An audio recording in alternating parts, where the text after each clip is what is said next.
घर में आते ही पति ने आवाज दी, सुनंदा चाय बना दो। हाँ जी, अभी लाई। सास के कमरे में घुसते ही जोर से चिल्लाए, सुनंदा तुम्हें समझ नहीं आता, माँ गीले में सोई है, तुम माँ को चेंज नहीं करवा सकती क्या? मैं घबरा गई क्योंकि मेरे पति जब गुस्सा होते हैं तो हाथ भी उठा देते हैं। अभी आधे घंटे पहले ही बदलवाया था। ठंडी ज़्यादा है तो शायद उस वजह से गीला कर दिया होगा, अभी बदल देती हूँ। वो मुझे घूर कर बाहर बैठक में चले गए।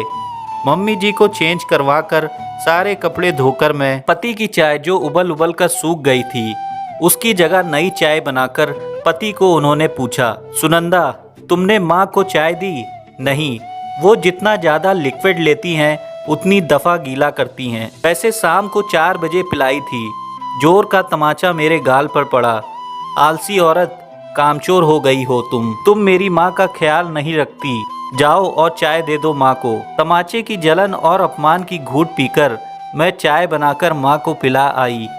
मेरे पति घर में आते ही पहले मेरी सास के कमरे में जाते हैं। मेरी सास 2 महीने से बीमार है।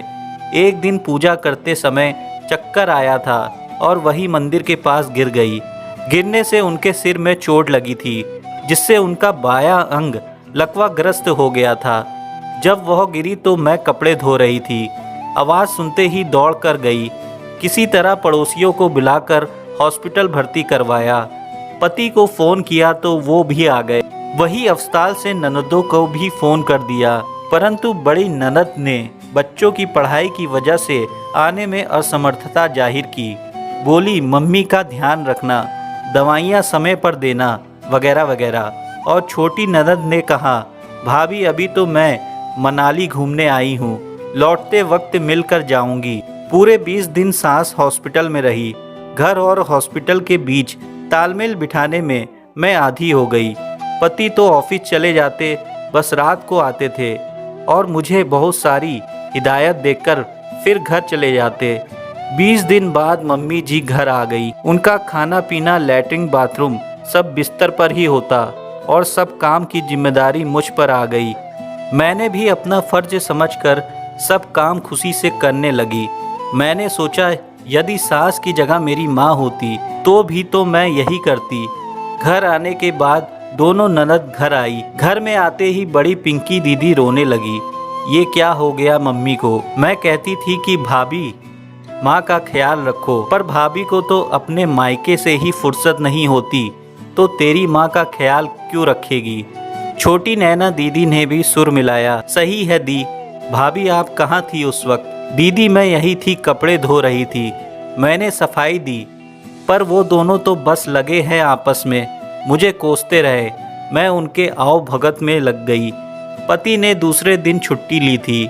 बोले बहनें आई हैं तो माँ और बहनों के साथ पूरा दिन गुजारेंगे। सुबह मैंने पिंकी दी को कहा कि दीदी आप मम्मी जी को लैट्रिन करवा कर नहला दे, तब तक मैं रसोई, कपड़े, झाड़ू, पोछा जैसे घर के दूसरे काम देख लूँ।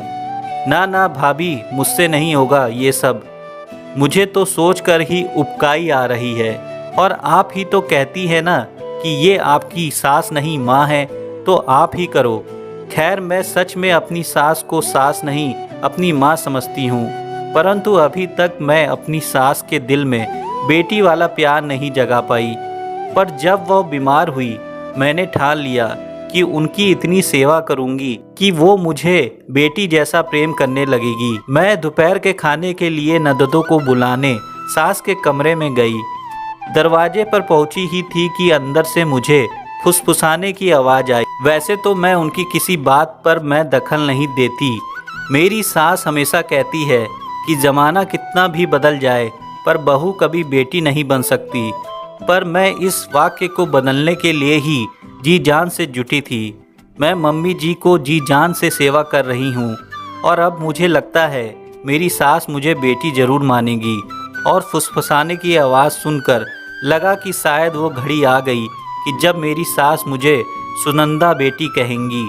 कमरे में झांका तो देखा माँ के सारे गहने बिस्तर पर फैलाए हैं और बड़ी दीदी बोल रही थी कि मम्मी ये कुंदन का नेकलेस और डायमंड कंगन मैं लूँगी। छोटी नैना दीदी बोली, जड़ाऊ सेट और रानी हार मुझे दे दो। माँ ने कहा, अरे सुनंदा को बुलाओ पहले। मैं धीरे से रसोई में चली गई। यदि उन्हें पता चलता कि मैं चुपके से उनकी बातें सुन रही थी तो कितना बुरा लगता। भाभी, ई नैना दीदी की जोर से आवाज़ आई, मम्मी बुला रही हैं, जरा आओ ना। मैं जल्दी से लगभग दौड़ते हुए मम्मी जी के कमरे में गई। मुझे लगा कि गहने के बारे में मेरी राय ली जाएगी और मैंने तय कर लिया था कि नंदों को जो चाहिए होगा उन्हें दे दूंगी। आखिर हम एक ही परिवार ही। तो मुझे देखते ही मम्मी जी बोली, सुनंदा, अब मैं कितने दिन जीऊँगी मुझे नहीं पता, इसलिए मैं अपने जीते जी मेरे पास जो भी है वह तुम लोगों को दे देना चाहती हूँ। ये लो, ये तुम्हारे लिए है। उन्होंने एक छोटा सा बॉक्स मेरी तरफ बढ़ा दिया।